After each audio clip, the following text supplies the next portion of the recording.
नमस्कार दोस्तों, कैसे आप लोग।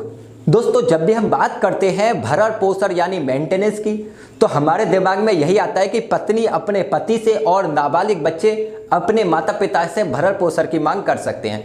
इससे भी आगे बढ़े तो बूढ़े माता पिता का भरण पोषण करने की भी जिम्मेदारी उसके बच्चों की होती है। लेकिन अगर सवाल ये हो कि क्या पति अपने पत्नी से भरण पोषण की मांग कर सकता है, तो ज़्यादातर लोगों के दिमाग में यही आता है कि ये कैसा सवाल है। लेकिन कानून में ऐसा प्रोविजन भी है जिसमें कोई पति भी अपने पत्नी से भरण पोषण की मांग कर सकता है।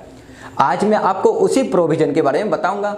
लेकिन इसके पहले मेरी एक रिक्वेस्ट रहेगी कि अगर आप चैनल पर नए हैं या आपने अभी तक हमारे चैनल पावर ऑफ लॉ को सब्सक्राइब नहीं किया है, तो अभी सब्सक्राइब करके बेल बटन जरूर प्रेस कर दें, ताकि चैनल पर आने वाले नए वीडियोज के नोटिफिकेशन आपको मिलते रहेंगे। दोस्तों, मेंटेनेंस के लिए सबसे ज़्यादा काम में आने वाला प्रोविजन है क्रिमिनल प्रोसेसिंग कोड की सेक्शन 125। सेक्शन 125 में प्रोविजन किया गया है कि किसी भी व्यक्ति का ये दायित्व होगा कि वो अपनी पत्नी, अपने एवियस बच्चों और अपने माता पिता को मेंटेन करे। अगर वो ऐसा नहीं करता तो उसके खिलाफ कोर्ट में पिटीशन फाइल करके कोर्ट से मेंटेनेंस का ऑर्डर लिया जा सकता है। सेक्शन 125 सीआरपीसी में पति को मेंटेनेंस दिलाने की बात कही नहीं गई है, लेकिन हिंदू मैरिज एक्ट की सेक्शन 24 और सेक्शन 25 में ये प्रोविजन है कि पति या पत्नी में से कोई भी मेंटेनेंस के लिए एप्लीकेशन फाइल कर सकता है।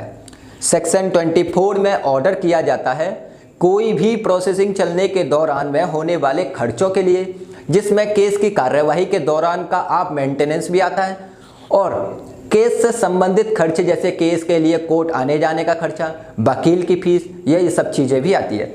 इसके लिए आपका जो भी मटेरियल कोर्ट केस में चल रहा हो, आप उसी केस में एप्लीकेशन फाइल कर सकते हैं।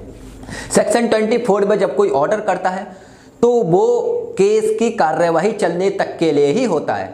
जैसे ही वो केस खत्म होगा, सेक्शन 24 में मिलने वाला खर्चा भी बंद हो जाता है। और सेक्शन 25 में जिस समय कोई कोर्ट किसी मामले में कोई भी डिग्री जारी करता है, उस समय पति या पत्नी में से किसी के लिए भी द्वारा मेंटेनेंस या परमानेंट एलिमेंट्री के बारे में ऑर्डर लेने के लिए पिटीशन फाइल की जाती है। सेक्शन 25 की पिटीशन का पिटीशन कोर्ट को क्रॉस केस भी दिला सकता है या फिर मेंटेनेंस के रूप में मंथली अमाउंट भी तय कर सकता है। दोस्तों, सेक्शन 24 और 25 की सबसे खास बात यह है कि इन दोनों सेक्शन में पति या पत्नी दोनों में से कोई भी पिटीशन फाइल कर सकता है। यानी पति भी अपनी पत्नी के खिलाफ मेंटेनेंस के लिए पिटीशन फाइल कर सकता है।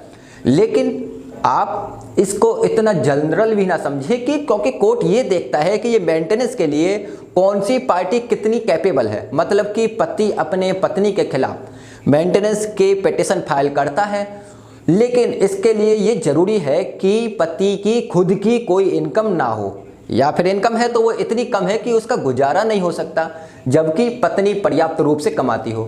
पति किसी ऐसे बीमारी या अज्ञात से गुजरता हो कि वो इनकम गेन नहीं कर सकता, तो भी वो पत्नी के खिलाफ सेक्शन 24 और 25 के अंतर्गत पिटीशन फाइल कर सकता है। सेक्शन 25 में अगर मंथली मेंटेनेंस का ऑर्डर दिया गया है तो वो पिटीशन फाइल करने वाले की लाइफ तक चलता है और कोर्ट जरूरत पड़ने पर मंथली मेंटेनेंस की अमाउंट को कम कर सकता है, ज़्यादा भी कर सकता है या फिर समाप्त भी कर सकता है।